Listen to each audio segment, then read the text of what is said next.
오늘 읽은 본문 말씀은 산상수훈의 결론 부분입니다. 우리가 지금까지 예수님께서 산에서 제자들에게 가르치시는 그 산상수훈의 말씀을 함께 나누었는데, 우리가 이전까지 배웠던 말씀은 제자들은 이러한 사람들이 되어야 된다는 이론적인 가르침이셨다면, 이제 오늘 읽은 본문 말씀은 마지막 결론 부분으로서 이제 실천에 대해서 예수님께서 강조하시는 말씀입니다. 너희가 들은 이 모든 말씀을 온전히 실천하며 살아가는 제자가 되어야 된다. 들었다면 그 들은 말씀을 행하는 자가 진정한 예수님의 제자다. 이 말씀을 우리에게 하고 계십니다. 우리가 생각할 때에 우리가 들은 말씀을 실천할 수도 있고 또 실천 못할 수도 있지 않느냐, 이렇게 생각하는 분도 아마 계실 것입니다. 그런데 예수님의 말씀은 듣고 반드시 행하는 자가 되어야 된다, 이렇게 말씀을 하고 계십니다. 우리가 이 말씀을 곰곰이 생각해 본다면 우리가 들은 말씀을 행할 때도 있고 행하지 못할 때도 있는 이 상황이 이게 얼마나 심각한 상황인지를 우리는 대번에 느낄 수가 있습니다. 성경에서 우리가 하나님의 말씀을 행하지 않는다라고 할 때에 그것을 불순종이다, 이렇게 성경은 말씀하고 있습니다. 우리가 그냥 가볍게 행할 수도 있고 못할 수도 있습니다, 이게 아니라 못하는 그 상황이 하나님 앞에서는 불순종으로 우리가 여겨지게 된다는 사실을 기억하시고, 우리가 불순종하면 생각하는 인물이 있지 않습니까? 구약 성경에 사울 왕을 대표적으로 들 수가 있을 것입니다. 이 사울 왕은 하나님의 말씀을 들었습니다. 그리고 하나님께서 무엇을 원하시는지도 알았습니다. 그런데 하나님의 말씀대로 제대로 행하지 못했습니다. 하나님의 말씀을 행하는 것 같으면서도 자기가 원하는 것을 하면서 하나님의 말씀을 온전히 따르지 못했을 때에 하나님은 그 상황을 보시고 이 사울에게 너는 불순종한 자다, 이렇게 하나님은 평가를 하셨지 않습니까? 우리가 그 말씀을 생각할 때에 예수님도 똑같은 말씀을 하고 계십니다. 너희가 제자로서 어떻게 살아가야 하는 것을 들었다면 그 들은 말씀을 반드시 행하는 삶이 되어야 된다. 이것을 강조하시는 것이 오늘 읽은 본문 말씀의 결론적인 부분이다라는 것을 기억하시고, 제자는 그 말씀을 반드시 삶 가운데에서 따르는, 실행하는 사람이 진정한 예수님의 제자다라는 것을 여러분들이 반드시 기억하는 성도들이 될 수 있기를 간절히 소망합니다. 오늘 말씀을 세 가지로 정리를 하면, 첫 번째는 좁은 문과 좁은 길, 그리고 넓은 문과 넓은 길이 있다는 것을 예수님은 말씀하고 계십니다. 우리 믿음의 사람들, 예수님의 제자라고 말하는 사람들은 반드시 이 좁은 길을 선택하고 좁은 문으로 들어가라, 예수님은 말씀하고 계십니다. 좁은 문과 좁은 길, 그리고 넓은 길과 넓은 문, 어떠한 차이가 있다고 말씀을 하고 있습니까? 사실 이 넓다라는 의미는 쉽고 편하다라는 뜻을 가지고 있습니다. 그래서 우리가 인생을 살아갈 때에 어떤 사람은 참 편하고 쉬운 인생을 살아가고, 또 어떤 사람은 반대로 좁고 어렵고 힘든 인생을 살아가는 성도가 있는데, 예수님의 제자는 이 힘들고 고난이 있고 어려운 삶을 선택하며 살아가는 사람이 진정한 제자이지, 결코 쉽고 편한 길을 선택하며 살아가는 자는 진정한 제자가 아니다, 이렇게 말씀을 하고 있습니다. 자, 쉽고 편한 인생, 어떠한 인생입니까? 그것은 자기가 원하는 대로, 내가 하고 싶은 대로 살아가는 것이 쉽고 편한 인생입니다. 생각을 해보십시오. 얼마나 쉽고 편합니까? 내가 하고 싶은 대로 하는 겁니다. 내가 마음에 품고 있는 것을 그대로 행하며 살아가는 것. 하나님의 말씀은 뒤로 하고 내 뜻과 내 계획대로 살아가는 인생, 참으로 쉽고 편합니다. 그래서 대부분의 사람들이 이 길을 선택해서 걸어간다고 말씀하고 있습니다. 넓은 길, 넓은 문, 자기가 원하는 대로 자기를 위해서 나의 행복과 내가 가지고 싶은 거 다 가지려 하고 내가 하고 싶은 말 다 하려고 하는 그러한 인생, 너무나도 쉬운 길이지만 그 길 끝에는 무엇이 기다리고 있다고 말씀하고 있습니까? 멸망이 기다리고 있다, 예수님은 이렇게 말씀을 하고 있습니다.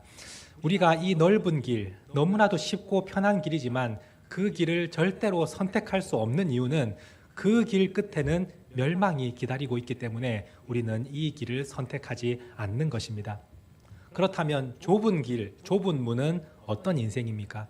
하나님의 말씀대로 살아가는 인생, 그 인생이 좁은 문이요, 좁은 길을 선택하고 살아가는 인생인 것입니다. 우리의 마음 가운데에는 누군가 미워하는 마음이 생기면 그 사람에게 우리가 하고 싶은 말을 다 쏟아내고 싶어 합니다. 그냥 미우면 저주도 쏟아내고 싶고 그 사람을 온전히 내가 짓밟고 싶고 이런 마음이 우리가 가운데 자연스럽게 들지 않습니까?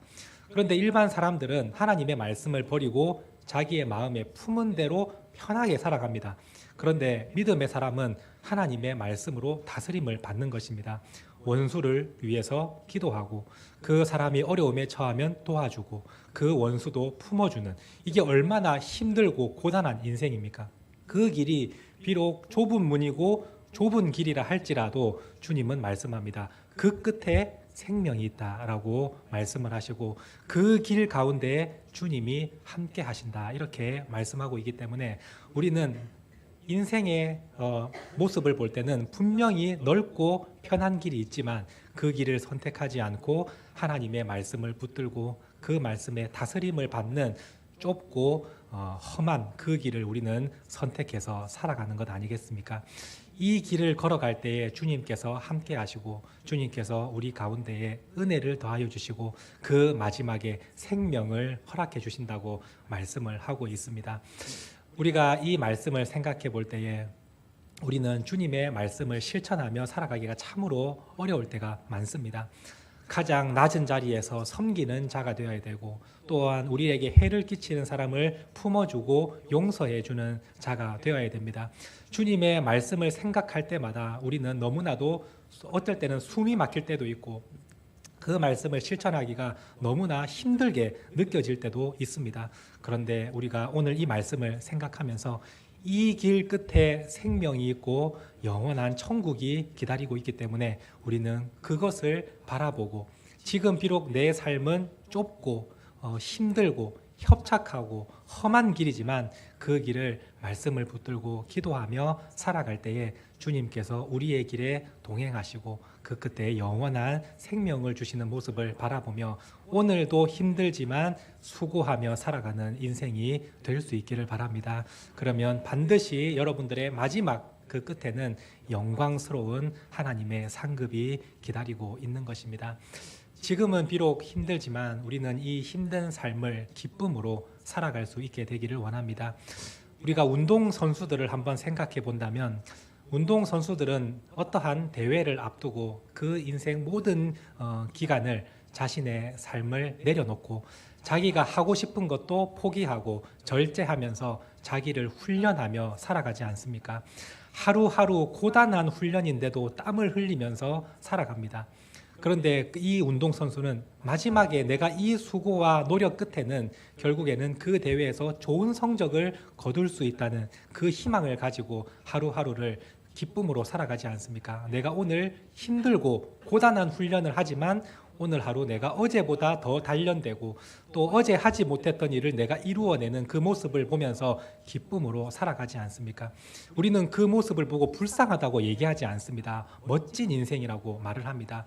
땀을 흘리고 수고하고 노력하는 그 인생, 그 인생을 참으로 우리는 멋지다고 박수를 보내지 않습니까? 육상에서 이름을 날리는 우사인 볼트도 사실 우리가 생각할 때 그냥 타고난 재능으로 그냥 뛰다 보니까 1등을 하는 그러한 인생으로 생각할 수 있지만 이 우사인 볼트에게도 엄청난 노력과 희생이 있었습니다.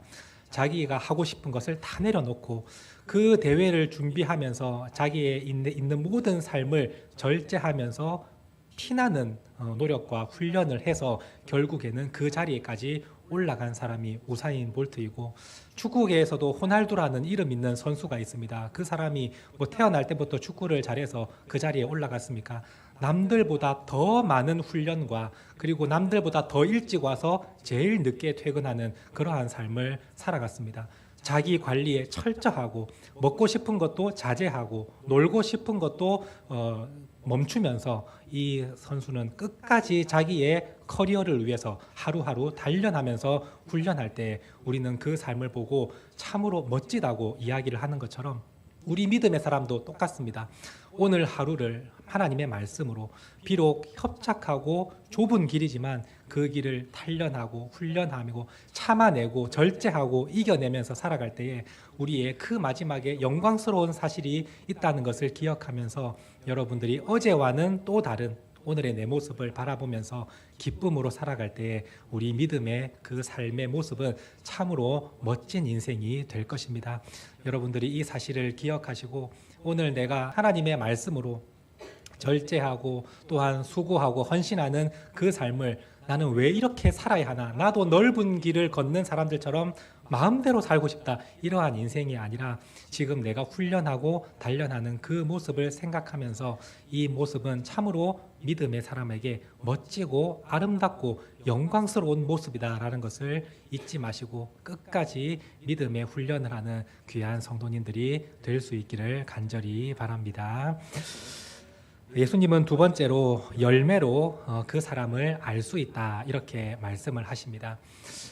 모든 사람은 그 믿음에 대한 열매가 반드시 나타나게 되어 있습니다. 이 열매는 그 사람의 행실을 의미하는 것입니다. 믿음의 사람은 반드시 그 행실이 변화되고 바뀌게 되어 있습니다. 왜냐하면 그 가운데에 진정한 믿음이 들어가 있기 때문입니다. 예수님을 믿는 믿음의 사람은 반드시 그 삶에 새로운 열매를 맺어갑니다. 왜냐하면 우리의 마음 가운데 계시는 주님께서 우리의 삶을 이끌어 가시고 우리를 반드시 변화시켜 주시기 때문입니다. 우리의 의지와 노력으로 변화되는 것이 아니라 주님께서 우리 안에서 역사하고 계시기 때문에 우리 모든 성도들은 반드시 삶에서 새로운 열매를 맺어가는 것입니다. 그래서 주님은 말씀하십니다. 열매를 보면 그 사람을 알 수 있다. 그 사람 가운데에 진정으로 예수님이 있는가, 성령님이 역사하시는가를 그 열매를 보면 누구든지 반드시 알 수 있다라고 말씀하고 있습니다. 첫 번째로 참된 목자, 참된 선지자와 거짓된 선지자, 거짓된 목자를 분명히 주님은 열매로 구분할 수 있다 이렇게 말씀을 하고 계십니다. 보통 참된 목자나 거짓된 목자도 성경을 이야기하고 주님을 이야기합니다. 그런데 말로는 그렇게 하지만 그 사람의 열매, 행실 가운데 반드시 차이가 난다고 주님은 말씀하고 있습니다. 사실 우리가 이단들을 생각해 볼 때도 그 사람들이 하는 말과 행실은 완전히 다르다는 모습을 알 수가 있습니다. 어떤 이단들은 이야기합니다. 몇 월 며칠에 종말이 다가오니 여러분들의 재산을 다 팔아서 헌금을 하십시오. 이제 그 돈은 필요가 없습니다. 왜냐하면 이 세상에 종말이 오기 때문입니다. 라고 말은 이야기합니다. 그런데 그 사람들의 행실을 보면 그 돈을 가지고 땅을 사려고 준비를 하고 있습니다. 어느 지역에 땅을 사서 어떤 건물을 지을까를 계획을 하고 있습니다. 종말이 오는데 땅이 무슨 필요하며 건물이 왜 필요하겠습니까? 그런데 그런 사람들은 그런 말을 아무렇지도 않게 얘기를 하는 것입니다. 그 사람의 말과 행동을 보면 이 사람이 참된 목자인지 거짓된 목자인지 정확하게 분별할 수가 있는 것입니다. 우리의 신앙에서도 이거는 적용해 볼 수가 있겠습니다. 참된 성도와 거짓된 성도, 그 삶의 모습에서 반드시 드러나게 되어 있습니다. 예수님을 믿는 진짜 참된 성도는 반드시 그 안에서 열매를 맺습니다. 주님께서 하신 말씀대로 이웃을 사랑하고 용서해주고 품어주고 자기가 하고 싶은 것을 절제하고 하늘에 소망을 두고 살아가는 그 모습 속에 반드시 변화가 나타나게 되어 있는 것입니다. 그런데 거짓된 성도는 교회 안에는 분명히 있고 교회에서 예배도 드리고 주님이라고 부르지만 그 삶에는 어떠한 변화도 나타나지 않습니다. 자기가 원하는 대로 자기의 마음이 가는 대로 그대로 살아갑니다. 왜냐하면 그 마음 가운데 예수님이 계시지 않기 때문입니다. 주님이 계시면 그 삶을 반드시 바로잡아 주십니다. 잘못된 것을 회개하게 하시고 또 자기가 무엇을 잘못했는지 깨닫게 하여 주셔서 다시는 그 삶을 반복하지 않도록 끊임없이 기도하며 나아갈 수 있도록 주님은 그 삶을 붙들어 주시는 것입니다. 그렇기 때문에 그 삶에는 반드시 새로운 열매, 내가 그동안 행하지 못했던 새로운 열매들이 나타나게 되어 있습니다. 주님이 우리 가운데에서 역사하시기 때문입니다.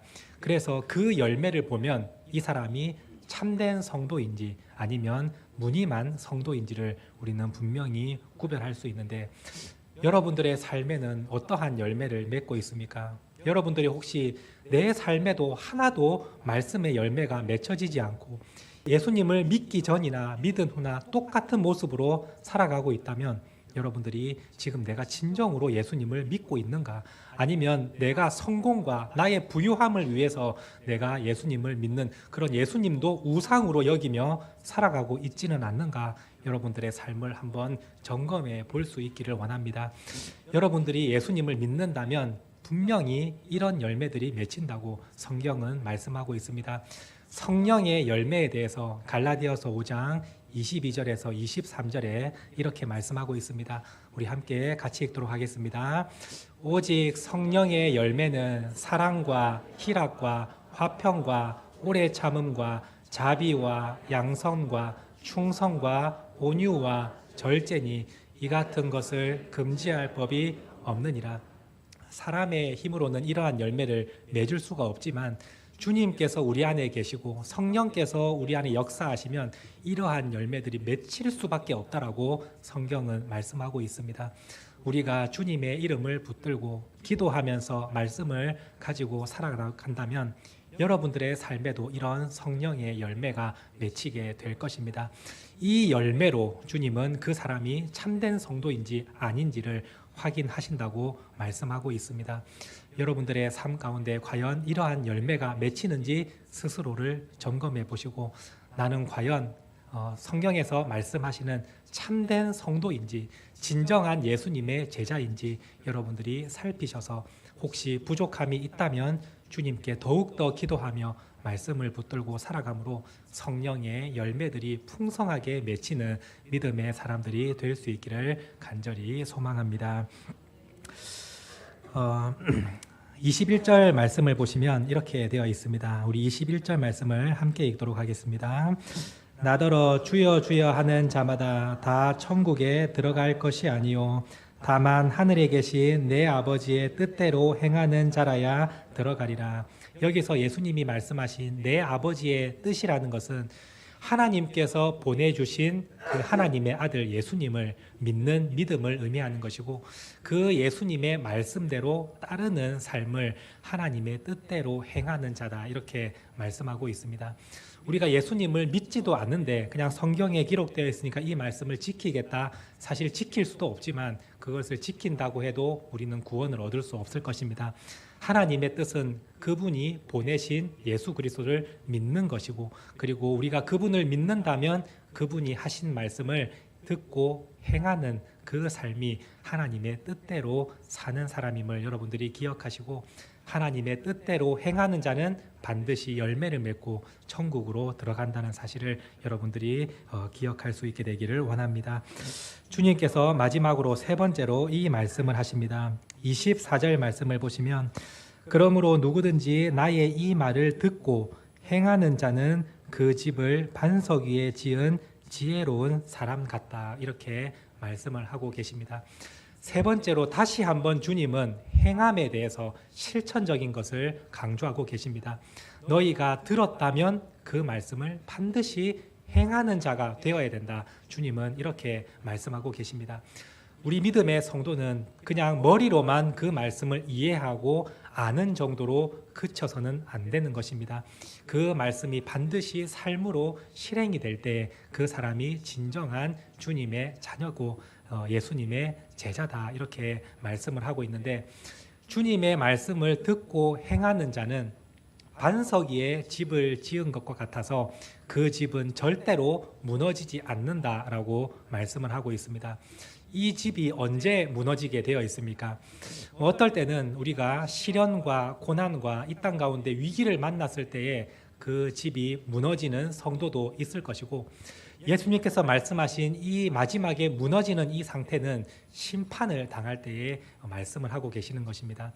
우리 모든 사람은 주님 앞에 심판대에 서야 되는데, 그때에 예수님의 말씀을 듣고 행하는 자는 그 믿음이 절대로 무너지지 않아서 그 사람은 하느님의 나라로 들어가게 되고, 반대로 주님의 말씀을 듣고도 행하지 않는 그 사람은 마치 모래 위에 집을 지은 사람 같아서 그 사람은 심판날에 반드시 그 믿음이 무너져 버리고 하나님 앞에 정죄를 받고 지옥으로 떨어지는 인생이 된다라고 예수님은 말씀하고 계십니다.